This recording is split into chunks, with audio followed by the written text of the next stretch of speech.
করি বরাবরের মতো ভালোর দলে আছেন। আমি ভূত.com-এর নিয়মিত শ্রোতা বলবো না, তবে সময় পেলে শোনা হয়। আমি ইয়াসমিন তিথি, গাজীপুর থেকে লিখছি। ঘটনাটি আমি শুনেছি আমার প্রতিবেশী এক চাচির থেকে। আমি ছোট থেকেই বেশ সাহসী এবং ভৌতিক ঘটনা শুনতে খুব পছন্দ করি, কিন্তু আমার সাথে কখনো প্যারানরমাল কোনো কিছু ঘটেনি। তাই আমাকে ভয় দেখানোর জন্য চাচি একদিন বললেন আমাকে তার জীবনে ঘটে যাওয়া একটা ঘটনা বলবেন। আমিও বেশ আনন্দিত হয়েছিলাম। 2020 সালের জানুয়ারি মাসে উনি ঘটনাটি আমাকে শেয়ার করেন। তারিখটা আমার সঠিক মনে নেই। যাই হোক, আমি ঘটনা শুরু করছি। সঙ্গত কারণে আমি ওনার ছদ্মনাম বন্যা ব্যবহার করছি। বিশেষ দ্রষ্টব্য চাচির জীবনের শুরু থেকে বলছি, কারণ এটার সাথে এই ঘটনার সংযোগ রয়েছে। ঘটনাটি বেশ বড় হবে, ধৈর্য না হারিয়ে পুরো ঘটনাটি শোনার অনুরোধ করছি। বলছেন বন্যা চাচি তার ভাষায়।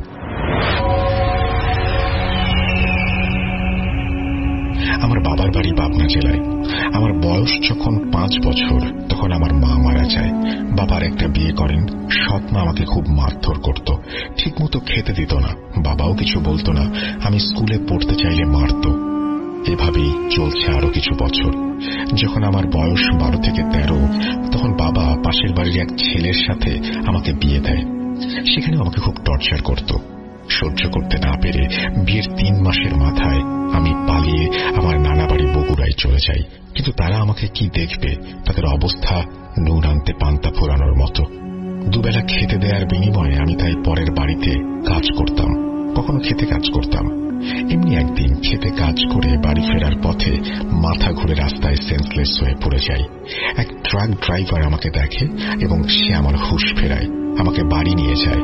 সব শুনে উনি আমাকে দত্তক নেন, কারণ ওনার মেয়ে ছিল না, একটা ছেলে।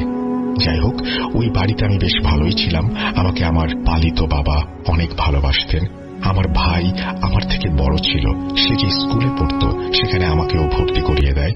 আমার মা, মানে পালিত মা, সেও আমাকে আদর করত। তবে আস্তে আস্তে মা কেমন যেন পাল্টে যেতে থাকলো, জানি না কেন।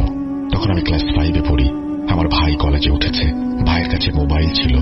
যখন ভাই মোবাইল চার্জে লাগিয়ে বাইরে যেত, আমি লুকিয়ে টিপাটিপি করতাম। এভাবে এক ছেলের সাথে আমার পরিচয় হয়। যেহেতু আমার পালিত মায়ের ব্যবহার তখন আমার প্রতি ভালো ছিল না, তাই আমি পালিয়ে যাই ওই ছেলের কাছে। 2014 সাল। ছেলের নাম আবির। বাড়ি সিরাজগঞ্জ জেলার কামারখন্দ থানার জামতৈল গ্রামে। আমি যেদিন ওই বাড়িতে যাই, ওই দিন রাতেই আমাদের বিয়ে দেয়া হয়। আমার শ্বশুর মেনে নিয়েছিলেন, তবে শাশুড়ির মত ছিল না। তবুও বিয়ের পর উনি কয়েকদিন বেশ ভালোই ছিলেন। তারপর আমার পরিবার এবং আমার আগের বিয়ে সম্পর্কে তারা জানতে পারেন। আমার শাশুড়ি লোভী মানুষ ছিলেন, তিনি আমাকে মেনে নেবেন যদি আমার বাবা তাকে টাকা দেন। আমার বাবাকে, অর্থাৎ আমার আসল বাবাকে ডাকা হয়, সে তো আমার পরিচয়ই দেবে না। পরে শাশুড়ি আমাকে আর ওখানে থাকতে দিতে রাজি হন না, তবে আমার শ্বশুর তাকে আটকায়। এভাবে এক জাহান্নাম থেকে অন্য জাহান্নামে গিয়ে পড়লাম আমি। আমার স্বামী এবং শ্বশুর আমাকে অনেক ভালোবাসতেন, তবে শাশুড়িকেও যথেষ্ট ভয় পেয়ে চলতেন সবাই। আমি অনেক চেষ্টা করেছি শাশুড়ির মন জয় করার, পারিনি। এভাবে বিয়ের 1 বছর পূর্ণ হওয়ায় শাশুড়ি রাতে ঘুমিয়ে যাওয়ার পর আমার স্বামী রাতে লুকিয়ে আমাকে বাইরে নিয়ে যায় ঘুরতে। তখন রাত 11টা থেকে 12টা বাজে। গ্রাম এলাকা, তাই বাইরে কোনো মানুষ নেই আমরা ছাড়া। আমরা একটা ব্রিজের ওপর দাঁড়িয়ে গল্প করছিলাম। আমার চুল খোলা ছিল। প্রায় আধ ঘন্টা পর আমি অনুভব করি আমার গায়ে কেমন যেন একটা ঠান্ডা বাতাস লাগলো। তখন গরমকাল ছিল, বাতাস বইছিল, তবে ওই বাতাসটা একটু আলাদা ছিল। যাই হোক, আমি সবকিছু মনে করিনি। ওই দিনের মতো লুকিয়ে বাসায় চলে আসি। ঘটনা এখান থেকে শুরু। এরপর থেকে আমি প্রায় রাতে শাড়ি পরে সেজে গুজে বিছানার উপর দাঁড়িয়ে নাচানাচি করতাম। আমার স্বামী আমাকে থামতে বললে আমি তাকে মারতে যেতাম। কিছুক্ষণ ধস্তাধস্তি করার পর আমি বেহুশ হয়ে যেতাম এবং হুঁশ ফিরলে আমার কিছুই মনে থাকতো না। এই ঘটনা বেশ কয়েকদিন চলছে, কিন্তু আমার স্বামী তখনও বাড়িতে কিছু জানায়নি, যেহেতু ঘটনাটা শুধু রাতেই ঘটত। তবে আমার ননদ একদিন এসব দেখে ফেলে এবং আমার শাশুড়িকে জানায়। আমার শাশুড়ি আমাকে হেল্প করবে তো দূরের কথা, বরং আমাকে ডাইনি বলে গালি দিতে থাকে। তবে আমার শ্বশুর একজন হুজুর ডেকে আনেন। হুজুর আমাকে দেখে বলেন বাতাস লেগেছে, এই বলে তিনি আমাকে কিছু তাবিজ দেন। তারপর আমার আর কোনো সমস্যা হয়নি। আমার বিয়ের 2 বছর পর আমি কনসিভ করি। আমার শাশুড়ি এই খবরে মোটেও খুশি ছিলেন না। আমার তখন 2 মাস চলে। আমার শাশুড়ি আমাকে একটা ঔষধ দিয়ে বললেন খেতে, খেলে নাকি বাচ্চা ভালো হবে। আমি পড়ালেখা জানি না, আমি খেয়েও নিলাম। তার 2 ঘন্টা পর আমার ব্লিডিং হওয়া শুরু হলো। আমি এতদিন ওনাকে সন্তুষ্ট করার অনেক চেষ্টা করেছি, কিন্তু এইবার আমি রেগে গেলাম, চিৎকার করতে শুরু করলাম। আমার শ্বশুর রাজশাহীতে একটা ব্যাংকে চাকরি করতেন, তিনি ওখানেই থাকতেন, প্রতি সপ্তাহে বাড়ি আসতেন। উনি এসব দেখে আমাকে আর আবিরকে রাজশাহী নিয়ে গেলেন আর ওনার কাছেই থাকতে বললেন। তবে শাশুড়ি যেন না জানে। ওখানে কিছুদিন ভালোই ছিলাম, তবে হঠাৎ একদিন রাতে আমি নাকি ভয়ঙ্কর সুরে আবিরের নাম ধরে ডাকছিলাম। আবির ভয় পেয়ে আমার শ্বশুরকে ডাকলে তিনি সূরা পড়ে কোনোভাবে আমাকে ওই দিন শান্ত করেন। কিন্তু এরকম প্রায় হতে থাকলো। আমি প্রচুর চিৎকার করতাম, প্রতিবেশীরাও আমার জন্য ঘুমাতে পারত না। আমার শ্বশুরকে অভিযোগ করতে লাগলো। কোনো উপায় না পেয়ে আমার শ্বশুর আবার একজন হুজুর নিয়ে আসলেন। হুজুর ঘরে ঢোকা মাত্রই আমি অকথ্য ভাষায় তাকে গালিগালাজ করতে থাকলাম এবং চলে যেতে বললাম, কিন্তু হুজুর গেলেন না। উনি দোয়া পড়ে আমাকে ফুঁ দিলেন। এভাবে কিছুদিন চলার পর আমি বেহুশ হয়ে গেলাম। তারপর আমার শ্বশুরকে একটা তাবিজ দিয়ে বললেন, আমি এখনই কিছু বলতে পারছি না, আপাতত ওনাকে বেঁধে দেন। এতে আল্লাহর কালাম লেখা আছে, যাই থাকুক না কেন ওনার কাছে আসতে পারবে না। তারপর যদি কাজ না হয় আমাকে জানাবেন। এই বলে উনি চলে গেলেন। আবির আমার হাতে তাবিজ বেঁধে দিল। ওই দিন কিছু হয়নি, তবে মাঝরাতে আমি আবার ভয়ঙ্কর কণ্ঠে আবিরকে ডাকলাম এবং তাবিজ আবিরের গায়ে ছুঁড়ে মারলাম। বললাম, কি মনে করেছিস তাবিজ নিয়ে আমাকে সরিয়ে রাখতে পারবি? তোকেও মারবো, তোর বাপকেও মারবো, ওই হুজুরকেও মারবো। আবির সব শুনে ভয়ে ঘর থেকে বের হয়ে দরজায় তালা মেরে দেয়। তারপর আমি খোল খোল বলে চিৎকার করতে থাকি। ফজরের আজান পর্যন্ত আমি নাকি এরকম চিৎকার করছিলাম। তারপর আবির কোনো শব্দ শুনতে না পেয়ে দরজা খুলে দেখে আমি বেহুশ হয়ে মেঝেতে পড়ে আছি। পরে আমার শ্বশুর আর আবির আমাকে ধরে বিছানায় শুইয়ে দেয় আর ওই হুজুরকে কল করে। হুজুর আজ ব্যস্ত, তাই পরের দিন আসবেন বলে ফোন রেখে দেন। আবির হুজুরের দেয়া তাবিজটা আমাকে পরিয়ে দেয়।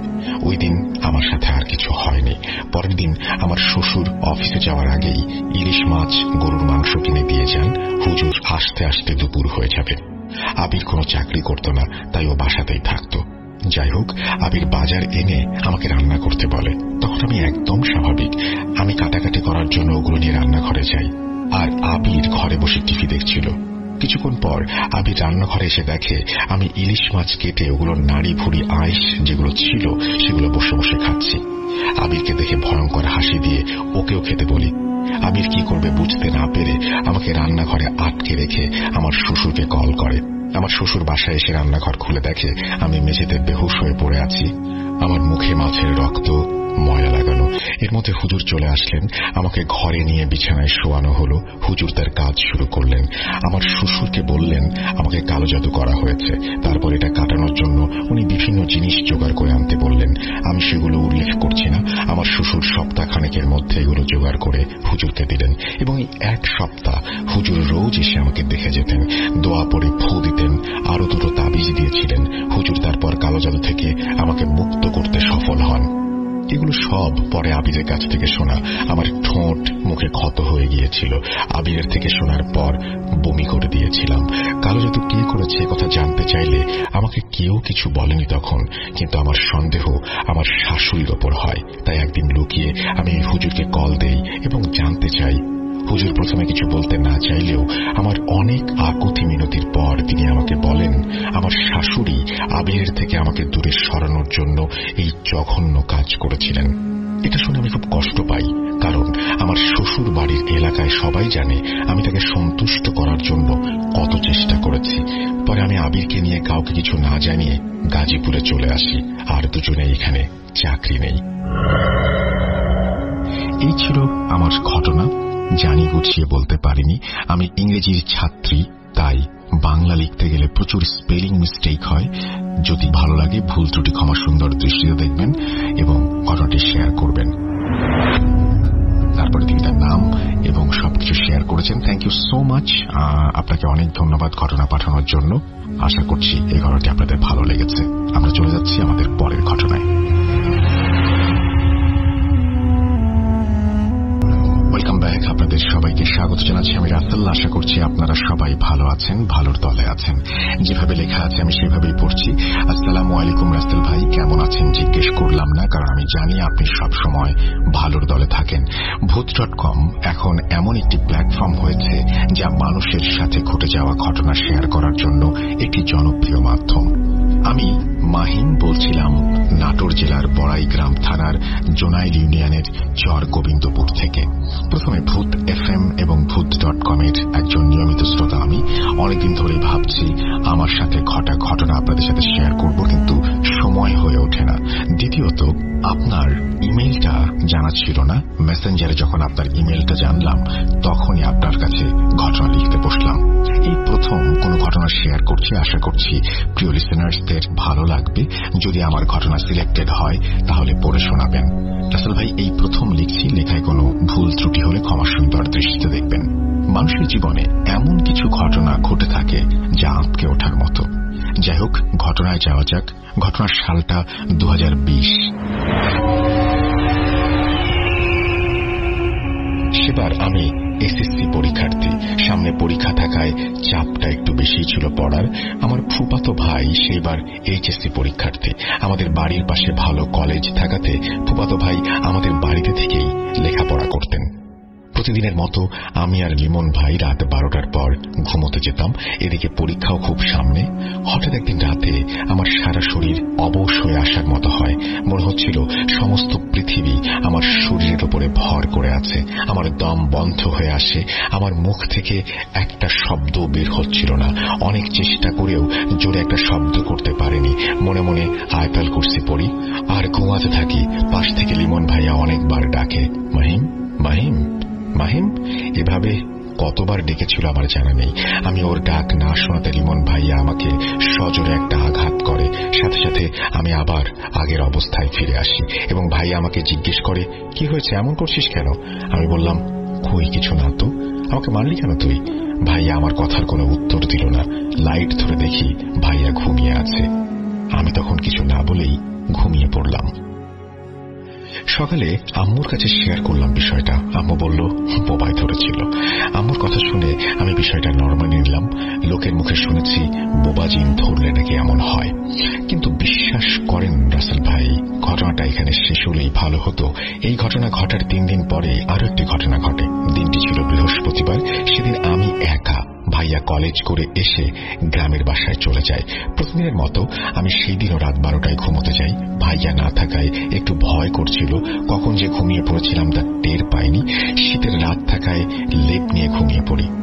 হঠাৎ ঘুমটা ভেঙে যায়। ফোনটা নিয়ে দেখি রাত 3টা বাজে।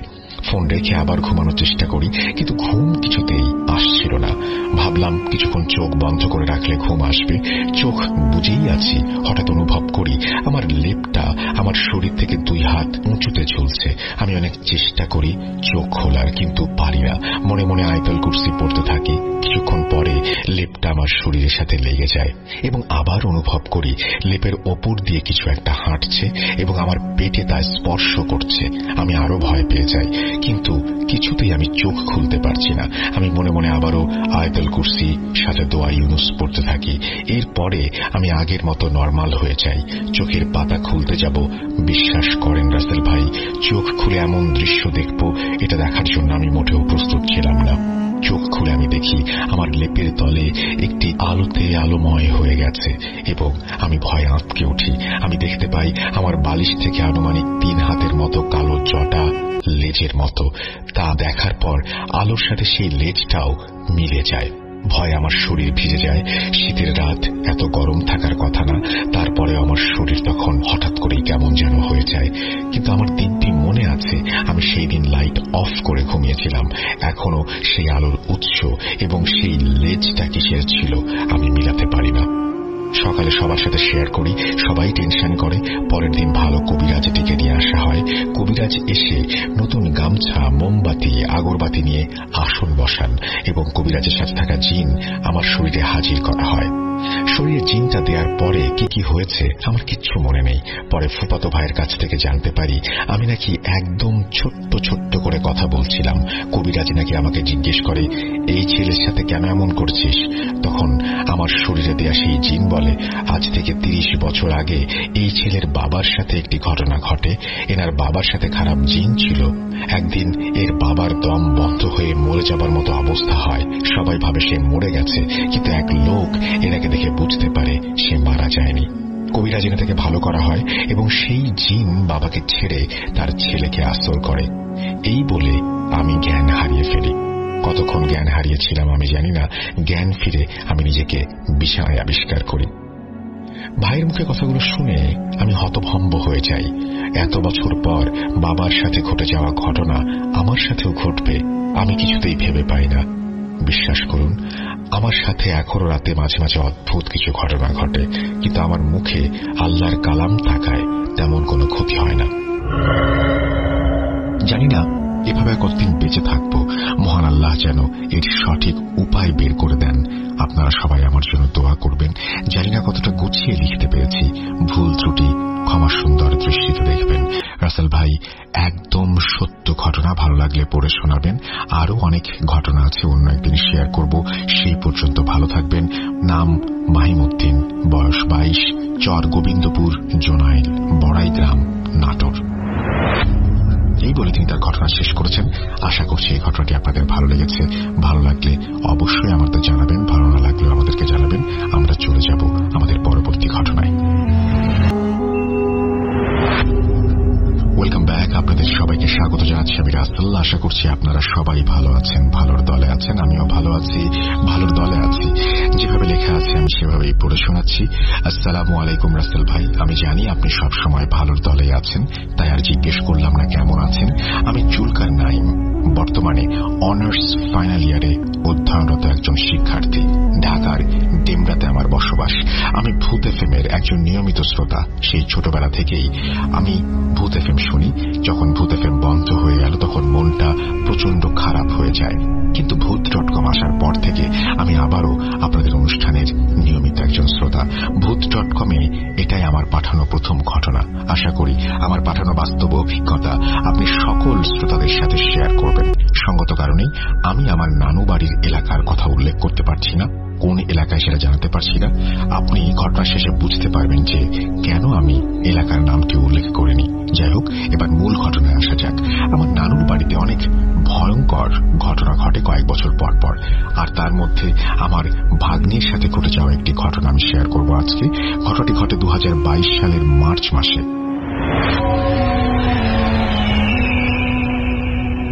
আমার ছোট খালামণি অসুস্থতাজনিত কারণে ঢাকার সোহরাওয়ার্দী হাসপাতালে শেষ নিঃশ্বাস ত্যাগ করেন। উনি 3 মার্চ সকাল 8:13 ইন্তেকাল করেন। সকালে বাসায় ফোন আসার সাথে সাথে আমার আম্মু, আব্বু, বড় আপু এবং বড় ভাইয়া কান্নার রোল ফেলে দেন বাড়িতে। কারণ ওনাকে আমার আম্মু আব্বু নিজের মেয়ের মতো করেই মানুষ করেছিলেন, উনি সবার ছোট হওয়ার কারণেই। সাথে সাথেই আমাদের গ্রামের উদ্দেশ্যে আমরা রওনা দেই, কারণ দাফন করা হবে গ্রামের বাড়িতেই। আমাদের সাথে রওনা দেন আমার ফুফাতো বোন এবং ওনার বড় ছেলে সিয়াম, আমার ভাগ্নে। আমরা গ্রামে পৌঁছে যাই সকাল 11টার ভেতর। তারপর সারাদিন বিভিন্ন কাজ করে আমরা ক্লান্ত। আমার একটা বাজে দিক আছে, কেউ মারা গেলে আমার কাছে বিন্দুমাত্র খারাপ লাগে না, আমার চোখ দিয়ে এক ফোঁটা পানিও ঝরে না। এই কথা বলার কারণ ঘটনার শেষে বুঝতে পারবেন। আমার কাছে মনে হয় মৃত্যু হয়েছে তো কি হয়েছে, এটা অনেক সাধারণ একটা ব্যাপার আমার কাছে। কিন্তু সেই রাতে এমন কিছু ঘটে আমার সাথে যা দেখে আমার চোখ দিয়ে অশ্রু ঝরতে থাকে নিজের অজান্তেই। সেদিন সন্ধ্যার মধ্যেই দাফন শেষ করে আমরা বাড়ির সবাই গ্রাম্য বাড়ির উঠোনে বসে 4 দিনের মিলাদের ব্যাপারে কথা বলতে থাকি। এক্সাক্ট সময়টা মনে নেই, আমার যতটুকু মনে হয় রাত 8টার দিকে আমি আমার ভাগিনাকে বলি, চল বাইরে যাই। আসলে আমার স্মোক করার অভ্যেস আছে, তাই আমার ফুফাতো বোনের ছেলেকে নিয়ে বাড়ির বাইরে যাই স্মোক করার জন্য। বাড়ির সামনেই 3 রাস্তার মোড়ে একটা পুরাতন কড়ই গাছ আছে। আমার একটু প্রাকৃতিক ডাকে সাড়া দেবার দরকার ছিল।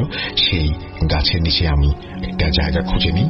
ঠিক তখনই আমি আর আমার ভাগ্নে একসাথে বলে উঠি, অনেক বড় ভুল করে ফেলেছি, এই জায়গাটা অপবিত্র করা ঠিক হয়নি। কারণ আমি আর আমার ভাগ্নে দুজনেরই মনে হচ্ছিল পেছনে কেউ দাঁড়িয়ে আছে।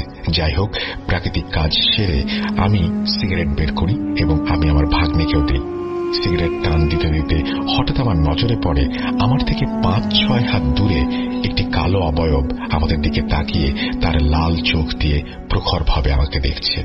এই দৃশ্য দেখে আমি এবং আমার ভাগ্নে একে অপরের দিকে তাকিয়ে কোন রকম কথা না বলেই সামনের দিকে এগিয়ে যাই। সামনে যেতে যেতে হঠাৎ আমরা খেয়াল করি যে আমরা বাড়ি থেকে মাত্র 5 মিনিটের দূরত্ব অতিক্রম করেছি। তখন তড়িঘড়ি করে আবার বাড়ির দিকে এগোতে থাকি। তখন মনে হচ্ছিল হঠাৎ পেছনে কেউ একজন গাছ থেকে লাফ দিয়ে পড়ল এবং আমাদের পেছন পেছন হাঁটতে লাগলো। তখন আমার ভাগ্নে বলতে লাগলো, মামা, আমার বুকে প্রচন্ড ব্যথা হচ্ছে। এই কথা শুনে ওর কাঁধে হাত দিয়ে মামার দায়িত্ব পালন করি, ওকে নিয়ে সামনে এগোতে থাকি। বাড়ির মেইন গেটের সামনে এসে আমরা লক্ষ্য করি সেই কালো অবয়বটি তেমনি আগের মতোই একই জায়গায় দাঁড়িয়ে আমাদের দিকে তাকিয়ে আছে। আমি এতক্ষণ তেমন ভয় পাইনি, কিন্তু এই দৃশ্যটি আবার দেখে আমার বুকের ভেতরে ধপ করে ওঠে। তারপর বাড়িতে যেয়ে আমার খালাতো ভাইয়ের সাথে সম্পূর্ণ ব্যাপারটা শেয়ার করি। সে আমাকে নিয়ে বাইরে বেরিয়ে দেখতে চান আমরা কোথায় দাঁড়িয়েছিলাম সেই জায়গাটি দেখতে। তখন আমরা তাকে সেই জায়গাটি দেখালে উনি বলতে থাকেন, এটা কি করেছো তোমরা? এই গাছটা অভিশপ্ত। আজ পর্যন্ত এখানে 4 জন ফাঁসি নিয়ে আত্মহত্যা করেছে। এই গাছটা ভয়ঙ্কর। অনেক দূর থেকে একজন কবিরাজ এসে এই গাছটি বন্ধ করে দিয়েছিলেন। তোমরা এই গাছটিকে অপবিত্র করেছো। গাছটির বাঁধ হয়তো ভেঙে গেছে। যাই হোক, তোমরা আর বাড়ির বাইরে যেও না। রাতে এই কথা বলে উনি আমাদের নিয়ে বাড়িতে প্রবেশ করেন। সেই রাতে এই কথা চিন্তা করতে করতে আমার আর ঘুম আসলো না। মাঝরাতে এই চিন্তায় আমি আবার স্মোক করার জন্য ঘর থেকে বের হয়ে উঠোনের পশ্চিম কোণায় দাঁড়িয়ে দাঁড়িয়ে স্মোক করতে থাকি। হঠাৎ মোবাইলের দিকে তাকিয়ে দেখি রাত 2:17। তখনই সামনে তাকিয়ে যা দেখি তা হয়তো এই দুনিয়ার কোনো মানুষই দেখতে চাইবেন না। তখন আমার মনে হচ্ছিল আমার সমস্ত শরীর অবশ হয়ে গেছে, আমার রক্ত শীতল হয়ে গেছে। কারণ আমি দেখছিলাম আমার ছোট খালামণি একটা সাদা কাপড় পরে আমার সামনে দিয়ে হেঁটে যাচ্ছে এবং আমার দিকে তাকিয়ে হাসছে। কিন্তু এটা কি করে সম্ভব? আজ বিকেলেই তো ওনার লাশকে আমরা দাফন করে এসেছি। এই দৃশ্য দেখার পর আমি অনেক কষ্টে সূরা ইখলাস পড়ে যখন ঘরের দিকে ফিরে যাব, তখন দেখি ঘরের দরজার সামনে আজ সন্ধ্যায় দেখা সেই কালো অবয়বটি দাঁড়িয়ে তার লাল দুটো চোখ দিয়ে আমাকে দেখছে। তখন আমি উপরওয়ালার কাছে মনে মনে দোয়া করছিলাম, হে আল্লাহ, আমাকে মাফ করে দিও। এইটা হয়তো আমার জীবনের শেষ মুহূর্ত। এই অবয়ব দেখার পর বুঝতে পারলাম একটু আগে দেখা আমার ছোট খালার সেই অবয়বটা আবারও আমাকে ক্রস করে আমার সামনে দিয়ে হেঁটে বাড়ির অন্যদিকে চলে গেল। কিন্তু সেই কালো অবয়বটি ঠিক তেমনি দাঁড়িয়েছিল। সত্যি কথা বলতে আমি আর নিতে পারছিলাম না। এক পর্যায়ে আমি ভয়ে ডুকরে কেঁদে উঠি এবং যত সূরা পারতাম পড়ার চেষ্টা করি। কতক্ষণ ভয়ে কেঁদেছি জানি না। একটা সময় সেই কালো অবয়বটা হাওয়ায় মিলিয়ে যায়। তারপর আমি আবার ঘরে প্রবেশ করি। ঘরে ঢুকে মোবাইলে তাকিয়ে দেখি রাত 2:55। সেই রাতে একটা ব্যাপার আমাকে ভাবিয়ে তোলে যে আমি কেউ মারা গেলে কাঁদি না, সেই আমি আজকে এইভাবে কাঁদলাম। আসলে এই দুনিয়ায় আমাদের অনেক অজানা কিছু আছে যা আমাদের চিন্তা শক্তির বাইরে। আর একটা বিষয় আমাকে এখনো ভাবিয়ে তোলে, আর তা হলো একজন মৃত মানুষকে আমি দেখলাম। এইটা কিভাবে সম্ভব? জানি না ঘটনাটি আপনাদের কাছে কতটা বিশ্বাসযোগ্য মনে হয়েছে, কিন্তু যার সাথে ঘটে সেই শুধু বুঝতে পারে। ভালো লাগলে অবশ্যই শেয়ার করবেন। এবং এটা বলে আমি আমার ঘটনার সমাপ্তি টানছি। আপনাদের সকলের সুস্থতা কামনা করি। আমার ঘটনা সিলেক্টেড হলে অবশ্যই আমাকে জানাবেন, অনুরোধ রইল। ধন্যবাদ আপনাকে। আশা করছি আপনার এই ঘটনাটি যারা শুনছেন তাদেরও ভালো লেগেছে।